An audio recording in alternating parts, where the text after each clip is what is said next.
Imagine करो, आपके सामने 500 रुपए का नोट पड़ा है और आपकी नजर उस नोट पर गई एंड आपने नोट उठाने के लिए जल्दी से नोट के ऊपर पैर रख दिया ताकि उसे कोई और ना उठा ले। लेकिन तभी किसी और ने भी नोट को देख लिया। अब वो इंसान आपके सामने खड़ा है ताकि जैसे ही आप नोट से पैर हटाएं कि वो आपसे नोट ले ले। यही सोचकर आपने नोट से पैर नहीं हटाया। 10 मिनट हो गया, आपने पैर नहीं हटाया। तो अब आप बताइए, आप कितनी देर तक खड़े रहेंगे? मुझे पता है इसका आंसर आपके पास भी नहीं होगा। ये तो इस चीज पर डिपेंड करेगी कि आप कितनी शिद्दत से उस नोट को पाना चाहते हैं। अब ऐसा भी हो सकता है कि आप नोट लेने के लिए आधे घंटे तक वैसे ही खड़े रहें या फिर उससे भी ज्यादा देर तक रहें, जब तक आपको पैसे ना मिल जाए। हो सकता है आप सोचें कि ये बातें मैं क्यों बोल रहा हूँ। मैं ऐसा इसीलिए बोल रहा हूँ क्योंकि पैसों के लिए लोग कई बार इस तरह की ऊट पटांग चीजें करते हैं।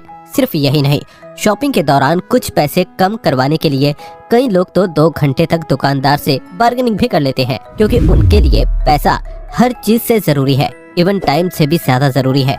पर ऑथर रॉबर्ट कियोसाकी कहते हैं, money is just a piece of paper, it's just like a toilet paper, जो आपको अपनी उंगलियों पर नचाता है और आप एक गुलाम की तरह इसके पीछे भागते हैं।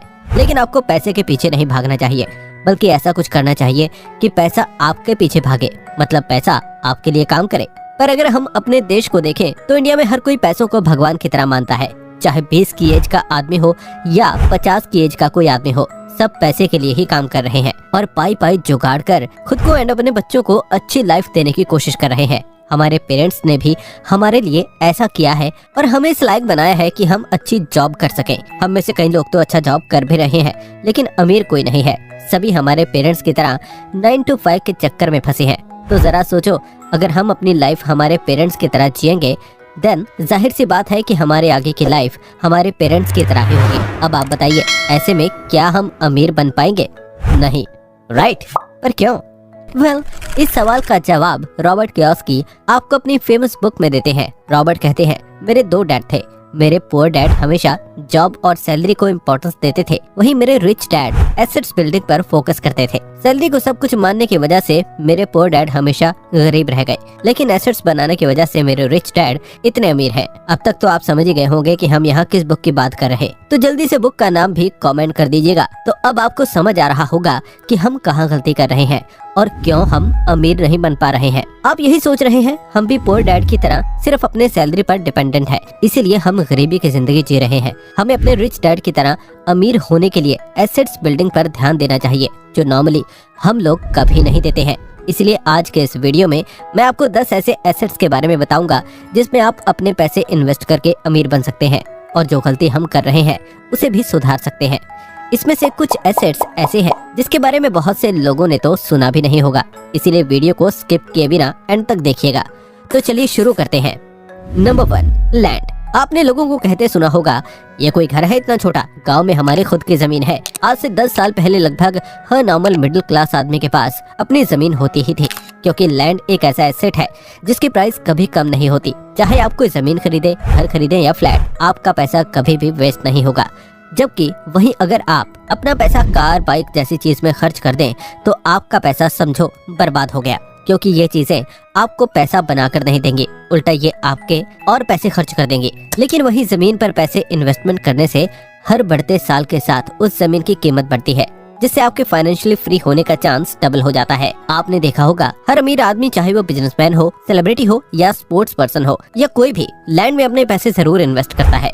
पर क्यों? ऐसा इसीलिए क्योंकि लैंड में पैसे इन्वेस्ट करने से बहुत से फायदे होते हैं, जैसे टैक्स बेनिफिट्स। अगर आप लैंड में इन्वेस्टमेंट करते हो तो टैक्स भरते टाइम आप अपना ये इन्वेस्टमेंट दिखाकर जमीन के लोन रीपेमेंट का डिडक्शन और डेप्रिसिएशन दिखाकर अपने टैक्सेबल अमाउंट को कम कर सकते हैं। और क्योंकि लैंड की कीमत हमेशा ग्रो करती है, तो इससे आप इन्फ्लेशन को भी ओवरकम कर सकते हैं।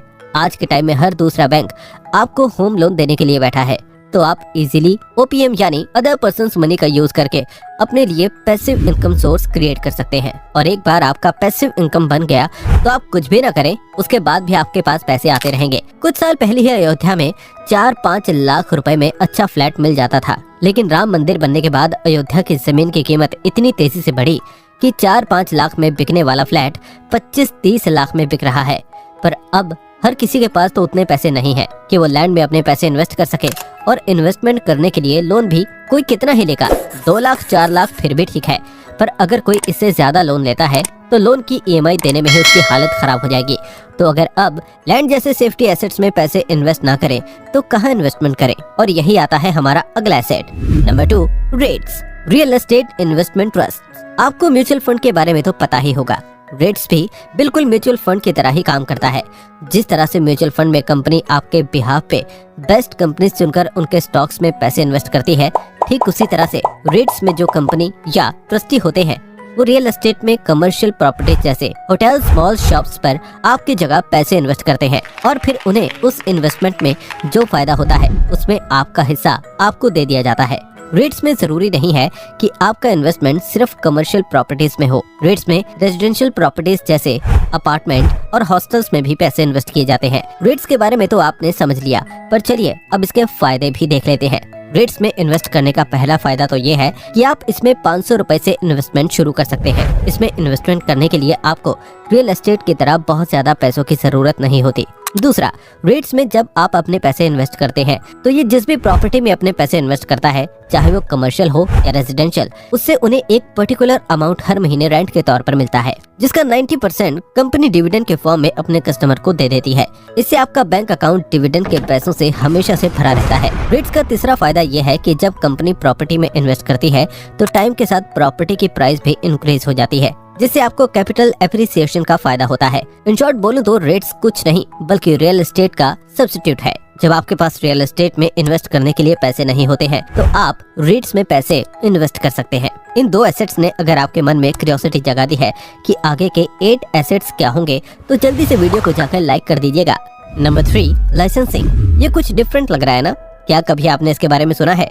अगर आप लाइसेंसिंग को रॉयल्टी समझ रहे हैं तो ऐसा नहीं है, क्योंकि ये बिल्कुल ही अलग चीज है। लाइसेंसिंग एक तरह का एग्रीमेंट होता है जिसके अंदर आप अपना काम, सर्विस, प्रोडक्ट, आर्ट या फिर कोई भी चीज पैसों के लिए दूसरे को यूज करने के लिए देते हैं और वन टाइम पेमेंट या फिर उनके सेल्स का कुछ हिस्सा कमीशन के तौर पर उनसे ले सकते हैं। जैसे मई 2018 में नेस्ले और स्टारबक्स ने किया था। हुआ ये कि नेस्ले ने $7.15 बिलियन की कॉफी लाइसेंसिंग की डील स्टारबक्स के साथ साइन की, जिसमें नेस्ले स्टारबक्स को $7.15 बिलियन देने वाला था और इसके बदले स्टारबक्स नेस्ले को उसके प्रोडक्ट्स जैसे सिंगल सर्व कॉफी, चाय, बैग बीन्स को नेस्ले ने अपने ग्लोबल डिस्ट्रीब्यूशन नेटवर्क से बेचने का राइट देना था। साथ ही इस डील में स्टारबक्स को अलग से नेस्ले के प्रोडक्ट्स की सेल्स पर रॉयल्टी मिली। मतलब 7.15 बिलियन तो स्टारबक्स को मिले ही, साथ में कमीशन मिला वो अलग। और देखो, ये सिर्फ एक एग्जाम्पल नहीं बल्कि ऐसे कई एग्जाम्पल्स हैं। अब माइक्रोसॉफ्ट को ही देखो, वो क्या करता है। माइक्रोसॉफ्ट सारे कंप्यूटर को अपना सॉफ्टवेयर यूज करने का परमिशन देता है, बट इसके बदले वो उनसे अच्छा खासा पैसा लेता है। साथ ही कंप्यूटर के हर सेल में उन्हें अलग से रॉयल्टी भी मिलती है। अब आप सोच रहे होंगे कि स्टारबक्स और माइक्रोसॉफ्ट तो बड़ी बड़ी कंपनीज है, हमारे पास ऐसा कुछ थोड़ी ना है जो लोग उसका लाइसेंस लेने के लिए आपको पैसे दें। अगर आपके पास लाइसेंस पर देने के लिए कुछ नहीं है तो आप उसे क्रिएट भी तो कर सकते हैं, जैसे इस बंदे ने किया। स्टीफन की नाम के इस आदमी ने माइकल जॉर्डन का बॉल बनाया और उसे दूसरी कंपनी को बेच दिया, जिसके लिए उसे हर साल उस कंपनी की तरफ से 70 लाख रुपए मिले। एंड ऐसा कई सालों तक हुआ। और मजेदार बात यह है कि स्टीफन को ये अमेजिंग चीज बनाने में मुश्किल से $30 से $40 खर्च हुए। तो आप भी ऐसा कुछ करके उसे लाइसेंसिंग पर दे सकते हैं और लाखों रुपए कमा सकते हैं। Number 4, flip products online. मुझे पता है इस नाम को सुनते ही आपके मन में यही आया होगा कि भाई ये क्या चीज है, ये थोड़ी कोई एसेट है। हमने तो आज तक एसेट्स के नाम पर सिर्फ land, building, gold, stock, bonds जैसी चीजों का नाम ही सुना है। तो अब ये कैसा एसेट हुआ? कोई भी चीज जिसमें एक बार पैसे इन्वेस्ट करने के बाद वो आपको पैसे बना कर दे, उसे एसेट्स कहते हैं। फ्लिप प्रोडक्ट ऑनलाइन को ऑनलाइन रीसेलिंग भी कहते हैं। अब ये क्या होता है, चलिए मैं समझाता हूँ। देखो, रीसेलिंग का मतलब होता है ऑनलाइन कम प्राइस में कोई चीज खरीद कर उसे ज्यादा प्राइस में बेचकर प्रॉफिट कमाना। चलिए मैं एक एग्जांपल से समझाता हूँ। दिल्ली की सरोजनी मार्केट के बारे में तो आप जानते ही हैं। तो मान लो आपने सरोजनी मार्केट से कुछ स्टाइलिश कपड़े खरीदे और उन कपड़ों की अच्छी सी फोटो क्लिक करके Amazon, फ्लिपकार्ट या फिर मीशो पर लिस्ट कर दिया। साथ ही जितने में आपने वो कपड़े खरीदे थे उससे कुछ अमाउंट ज्यादा ही आपने प्राइस सेट किया। अब आप ऐसा तो करोगे नहीं कि सीधा सामान की प्राइस डबल या बहुत ज्यादा कर देंगे। कपड़ा हो या कोई भी चीज, आप उसके मार्जिन से 20-30% ज्यादा अपनी प्राइस सेट करेंगे और अपना प्रॉफिट निकाल लेंगे। जैसे मान लो आपने 300 रुपए की कोई शर्ट खरीदी, तो अपना प्रॉफिट रखने के बाद आप उसे 500 में बेच सकते हैं। और रही बात प्रोडक्ट डिलीवरी की, तो जिस भी प्लेटफॉर्म पर आप अपना सामान बेचेंगे, आपके जगह पर वो आपका प्रोडक्ट कस्टमर को डिलीवर करेंगे। आजकल लोग कोरियन ऑर्नामेंट्स को बहुत ज्यादा पसंद करते हैं, तो आप अपने लोकल मार्केट से सस्ते में कोरियन डिजाइन वाले लॉकेट्स, रिंग्स, ब्रेसलेट खरीद सकते हैं और उसे महंगे में ऑनलाइन बेच सकते हैं। Number 5, equipment. No doubt car, bike जैसी चीजें भी शानदार एसेट्स होती है, पर क्योंकि लोग इसे खरीद कर इसका यूज ज्यादातर पर्सनल चीजों के लिए करते हैं, इसीलिए ये एसेट्स आपके लिए लायबिलिटी बन जाती है। लेकिन अगर उसी कार या बाइक को आप किसी को रेंट पर दे दें, तो आप उससे पैसे कमा सकते हैं। सिर्फ यही नहीं, आपके पास चाहे कोई भी इक्विपमेंट हो, अगर आप उसको यूज नहीं कर रहे तो उसे रेंट पर देकर आप उस बेकार पड़ी चीज से भी पैसे कमा सकते हैं और बिना कुछ किए हर महीने का अपना पैसिव इनकम सोर्स क्रिएट कर सकते हैं। हर किसी के घर में कोई ना कोई ऐसी चीज जरूर होती है जिसकी उन्हें जरूरत नहीं होती, तो ऐसी चीज को घर में सड़ाने से बेहतर है कि आप उसे किसी को दे दें जिन्हें उसकी जरूरत है। फॉर एग्जाम्पल, मान लीजिए आपके घर पर कोई गिटार है जिसका आप यूज नहीं कर रहे हैं, तो उस गिटार को घर पर दिमक लगाने से अच्छा है कि आप उसे किसी ऐसे को दें जिन्हें गिटार बजाना अच्छा लगता है। आप चाहे तो घंटों के हिसाब से अपना गिटार रेंट पर दे सकते हैं या फिर पूरे दिन के लिए, चाहे तरीका कोई भी हो, ऐसे आप अपने इक्विपमेंट को एसेट्स बनाकर पैसे कमा सकते हैं। मान लो आपके पास एक्स्ट्रा कार या बाइक है, तो आप उसे ओला, उबर या रैपिडो में लिस्ट कर सकते हैं। इससे आपको हर महीने अच्छा खासा रेंट मिल जाएगा। Number 6, digital assets. Land, car या फिर घर जैसी चीज में पैसे इन्वेस्ट करना ठीक है, पर आज की दुनिया डिजिटलाइजेशन की तरफ तेजी से भाग रही है। अगर आप अब भी पुराने तरीके से पैसे कमाने के बारे में सोचेंगे, तो आपको अमीर बनने में जहां पहले 5 साल लगते, अब 10 साल लगेंगे। इसीलिए रियल एसेट्स में पैसे इन्वेस्ट करने के साथ साथ डिजिटल एसेट्स में पैसे इन्वेस्ट करना जरूरी है, क्योंकि जितना ज्यादा टाइम लोग अपने मोबाइल नाम के स्मॉल बॉक्स में खर्च करते हैं, उतने टाइम में अगर आप डिजिटल एसेट्स क्रिएट करके अपने लिए एसेट्स बना सकते हैं, जिससे आपको बाद में फायदा होगा। अब आप सोचेंगे डिजिटल एसेट्स क्या होता है, तो देखो, डिजिटल एसेट्स में कोई भी ऐसी चीज आ सकती है जिसे लोग डिजिटली खरीदते हैं, जैसे software, document, audio book, PDF book, videos, courses, website और ऐप। तो मान लो थोड़ा सा मेहनत और टाइम लगाकर आप कोई कोर्स तैयार कर लेते हैं, तो आप उस कोर्स को कई लोगों को बेच सकते हैं। और ऐसा भी नहीं है कि एक बार कोर्स बेचने के बाद आप दोबारा उसे किसी को बेच नहीं सकते। आप जितने चाहे उतने बार अपना कोर्स बेच सकते हैं और पैसे कमा सकते हैं। एग्जाम्पल के लिए मान लो आपने एक वीडियो बनाई, तो आप उस वीडियो को यूट्यूब, इंस्टाग्राम या फिर किसी और वीडियो शेयरिंग प्लेटफॉर्म पर अपलोड कर सकते हैं एंड पैसे कमा सकते हैं। दोस्तों, वो टाइम गया जब पैसे कमाने के लिए बहुत मेहनत करनी पड़ती थी और पसीने बहाने पड़ते थे। बट आज अगर आप थोड़ा सा अपना दिमाग लगाते हैं और जिस भी फील्ड में आपको नॉलेज है उस बारे में थोड़ा और रिसर्च करके अपनी कोई बुक, कोर्स बना सकते हैं, तो उसे बेचकर आप अपने लिए एक पैसिव इनकम सोर्स क्रिएट कर सकते हैं। अगर आप वीडियो बना सकते हैं तो वीडियो बना लीजिए, या फिर आप लिखकर उसे डिजिटल बुक बनाकर भी बेच सकते हैं। लोग आजकल डिजिटल प्रोडक्ट्स खरीदना ज्यादा पसंद करते हैं। एक बार आपने कोई कोर्स बनाकर किसी वेबसाइट में डाल दिया या बुक लिखकर उसे Amazon पर अपलोड कर दिया, तो उसके बाद आपको कुछ नहीं करना है, लोग आपके पास खुद आएंगे और आपकी चीज खरीद कर जाएंगे। इस तरीके से एसेट्स क्रिएट करने पर कॉस्ट ऑफ रिप्रोडक्शन 0 हो जाता है। जैसे मान लो आपके पापा की ग्रोसरी की दुकान है और अपना बिजनेस बढ़ाने के लिए आप एक नई दुकान खोलते हैं, तो उसमें अलग से पैसे लगेंगे। पर वहीं अगर आप ऑनलाइन Amazon या फ्लिपकार्ट पर अपनी दुकान खोलते हैं, तो वहाँ आपको दुकान खोलने में कोई पैसा नहीं खर्च करना पड़ेगा। आपको बस एक अकाउंट सेट करना है और बस आपका काम शुरू।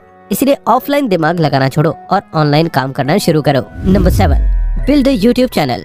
आपने बिल्कुल सही सुना, आज के टाइम में कंटेंट ही किंग है।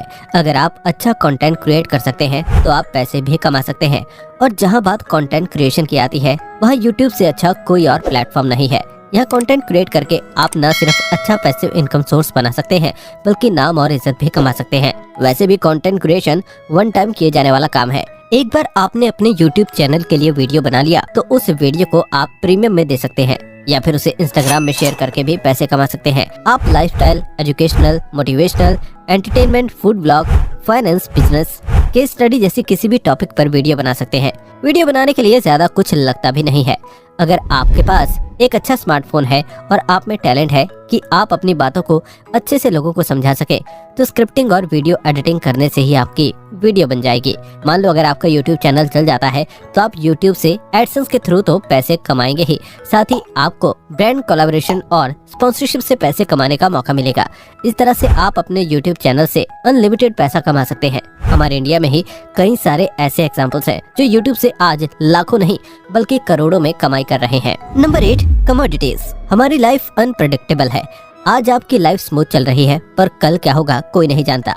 आप ही बताओ, किसे पता था कि इंडिया में कभी कोरोना जैसा भी कुछ आ सकता है, लॉकडाउन लग सकता है। पर लगा ना, लोगों को आइसोलेटेड रहना पड़ा। जिस मास्क को कोई कभी पूछता भी नहीं था, उसे लोगों ने 15-20 रुपए में खरीदा है। इसीलिए ये सोचना कि मेरी लाइफ तो अच्छी भली है और बैंक में पैसे रखने से मेरा फ्यूचर सिक्योर रहेगा, तो ऐसा कुछ नहीं होने वाला है, क्योंकि कुछ भी कभी भी हो सकता है। इसलिए अपने पैसों को बैंक में रखने की जगह उसे कमोडिटी में इन्वेस्ट कीजिए। अमीर लोग ये बात अच्छी तरह से जानते हैं, इसीलिए वो अपने पैसे गोल्ड, ऑयल, स्टील जैसी कमोडिटी में अपने पैसे लगा देते हैं।